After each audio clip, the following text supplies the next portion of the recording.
Hello दोस्तों, मैं सुरेंद्र कुजूर आप सभी का स्वागत करता हूं कुजूर टीचिंग सेंटर के यूट्यूब चैनल पर। दोस्तों आज हम लोग देखेंगे हिंदी में बाल गोविंद भगत पाठ का क्वेश्चन आंसर। तो क्या आप तैयार हैं? तो आइए स्टार्ट करते हैं। और आपके सामने क्वेश्चन है, खेती बाड़ी से जुड़े गृहस्थ बाल गोविंद भगत अपनी किन चरित्र विशेषताओं के कारण साधु कहलाते थे? तो आइए देखते हैं आंसर। उत्तर है, खेती बाड़ी से जुड़े गृहस्थ बाल गोविंद भगत अपनी निम्न चरित्र विशेषताओं के कारण साधु कहलाते थे।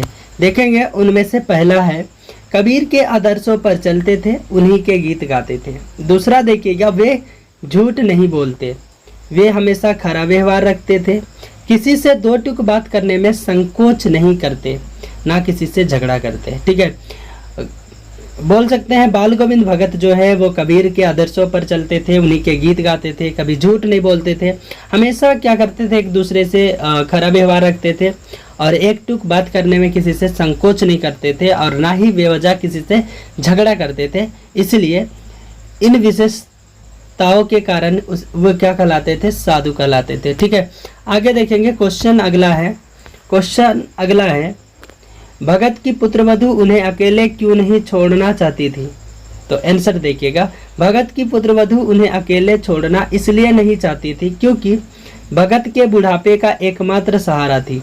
उसके चले जाने के बाद भगत की देखभाल करने वाला कोई नहीं था, और अगर उसे कोई बीमारी होती है तो उसका दवा दारू कौन कराएगा, ये सोचकर जाना नहीं चाहती थी। ठीक है, आप समझ गए होंगे कि पुत्रवधु उन्हें अकेले क्यों नहीं छोड़ना चाहती है, क्योंकि वो जानती है कि उसके जाने के बाद उसका सेवा सत्कार करने वाला कोई नहीं है, इसलिए वो छोड़कर नहीं जाना चाहती है। ठीक है, आगे देखेंगे।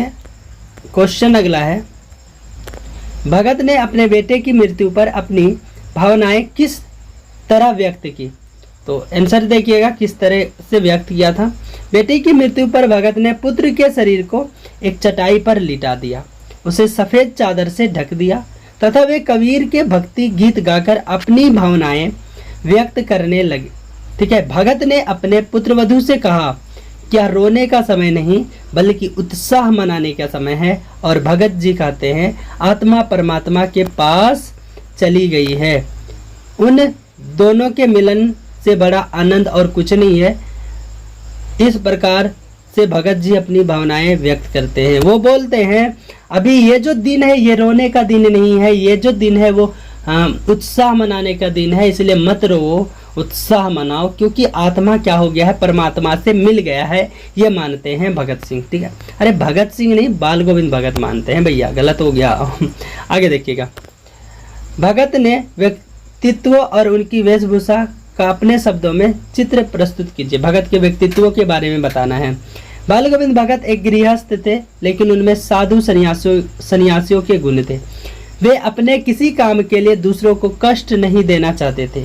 ठीक है, आगे देखेंगे। बिना अनुमति के किसी वस्तु को हाथ नहीं लगाते, कबीर के आदर्शों का पालन करते, सर्दियों में भी अंधेरा रहते ही पैदल जाकर स्नान किया करते थे तथा भजन गाते थे। वेशभूषा से वे साधु लगते थे। इनके मुख पर सफ़ेद दाढ़ी तथा सिर पर सफ़ेद बाल थे। गले में तुलसी की जड़ की माला पहनते थे। सिर पर कबीर पंक्तियों की तरह टोपी पहनते थे। शरीर पर कपड़े बस नाम मात्र के थे। सर्दियों में बस एक काला कम्बल ओढ़ लेते थे। वे मधुर स्वर में भजन गाते थे। ठीक है, तो बोल सकते हैं यहाँ पर देखेंगे बाल गोविंद भगत क्या है, गृहस्थ हैं, और वे साधु सन्यासियों जैसे उनके क्या थे, गुण थे। वे बिना मतलब के किसी भी चीज़ों को नहीं छूते थे, और वे क्या करते थे, कबीर के आदर्शों पर चलते थे। सर्दियों में भी, अंधेरे रातों में भी वो पैदल जाकर गंगा स्नान करते, और वे क्या करते थे, और भजन गाते थे। किसका? तो वे कबीरदास के। ठीक है, तो चलिए आगे बढ़ते हैं। अगला क्वेश्चन है, बाल गोविंद भगत की दिनचर्या अचरज का कारण क्यों थी? तो आंसर देखिएगा, बाल गोविंद भगत की दिनचर्या लोगों के अचरज का कारण इसलिए बन गई थी क्योंकि वे जीवन के सिद्धांतों और आदेशों का अत्यंत गहराई से पालन करते हुए उन्हें अपने आचरण में उतारते थे। वृद्ध होते हुए भी उनकी स्फूर्ति में कोई कमी नहीं थी। सर्दी के मौसम में भी भरे बादलों वाले भादों की आधी रात में भी वे भोर में सबसे पहले उठकर गांव से 2 मील दूर स्थित गंगा स्नान करने जाते थे। खेतों में अकेले ही खेती करते थे तथा गीत गाते रहते थे। विपरीत परिस्थितियां होने के बाद भी उनकी दिनचर्या में कोई परिवर्तन नहीं आता था। एक वृद्ध में अपने कार्य के प्रति इतनी सजगता को देखकर लोग दंग रह जाते थे। ठीक है, यहाँ पर बोल सकते हैं कि बाल गोविंद भगत की दिनचर्या लोगों के लिए अचरज का कारण इसलिए है क्योंकि वो उसके क्या बोल सकते हैं, वे जब भी बीमार भी हो जाए फिर भी अपना जो रूटीन है वो हमेशा फॉलो करते थे, इसलिए लोगों को ये अचरज का कारण लग रहा था। ठीक है, आगे देखेंगे। पाठ के आधार पर बाल गोविंद भगत के मधुर गायन की विशेषताएं लिखिए। ठीक है, वे कैसे गाते हैं आइए हम लोग देखते हैं। बाल गोविंद भगत के मधुर गायन की विशेषताएं निम्न है। ठीक है, पहला है भगत जी कबीर के गीत गाते थे, बहुत मस्ती से गाया करते थे। कबीर के पद उसके कंठ से निकलकर सजीव हो उठते थे। उनका स्वर मधुर था। उनके गीत सुनकर लोग मंत्र मुग्ध हो जाते थे। आगे देखेंगे, औरतें उस गीत को गुनगुनाने लगती थी।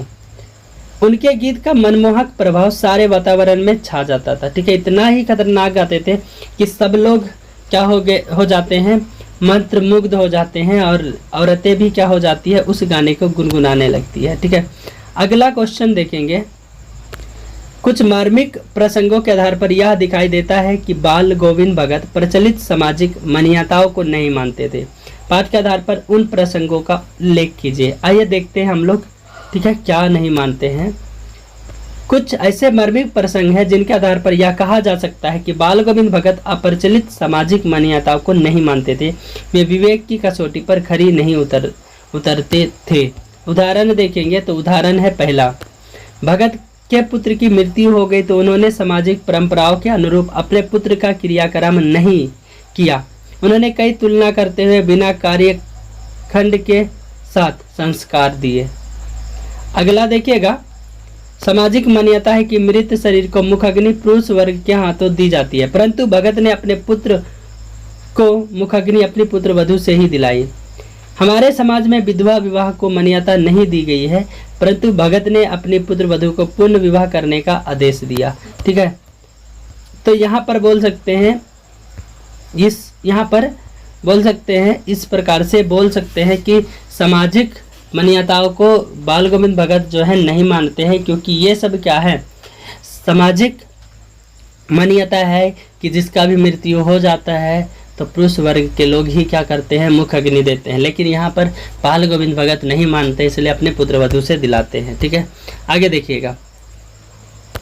बाल गोविंद भगत ने पुत्र वधू के भाई को पुनः विवाह का आदेश क्यों दिया, तो देखिएगा क्यों दिया था। बाल गोविंद भगत सामाजिक परंपराओं को नहीं मानते थे और वे जानते हैं कि भारतीय समाज में विधवा का जीवन अत्यंत कष्टमय होता है। अपनी इच्छाओं वासनाओं को दबाकर एक लंबी जिंदगी बिताना भगत जी उचित नहीं मानते थे। उन्होंने यही अच्छा समझा कि उनकी पुत्रवधू को भी अपने जीवन का सुख भोगने का पर्याप्त मौका मिले, यथार्थ उसकी दूसरी शादी करा दी जाए, क्योंकि उसकी पुत्रवधू अभी जवान और सुंदर थी। तो बोल सकते हैं बाल गोविंद भगत क्या हैं, तो उनकी सोच को सलाम है, क्योंकि वो चाहते हैं कि अभी जस्ट उसकी पुत्रवधू की शादी हुई थी और उसके बेटे का देहांत हो गया है, और इस प्रकार से वे अपनी भरी जवानी को ऐसे ही बर्बाद ना करें, बोल सकते हैं। तो ये सोचते हुए उन्होंने समझा कि अभी इनका शादी करा देना ही अच्छा रहेगा, बोल के उनके भाई को बुलवाकर उनका दूसरा शादी करवा देते हैं। ठीक है, आगे देखिए, उन्होंने पुत्रवधू के भाई को बुलाकर उसका पुनर्विवाह करने का आदेश दिया। ठीक है, उसे बुलवाते हैं उनके भाइयों को और बोल देते हैं कि इसका पुनर्विवाह कर दीजिएगा। तो दोस्तों, आपको कैसा लगा एक बार लाइक कीजिएगा, और अभी तक आप हमारे चैनल को सब्सक्राइब नहीं किए हैं तो चैनल को ज़रूर सब्सक्राइब कीजिएगा। ठीक है दोस्तों, तो हम लोग मिलते हैं अगले वीडियो में, तब तक के लिए धन्यवाद।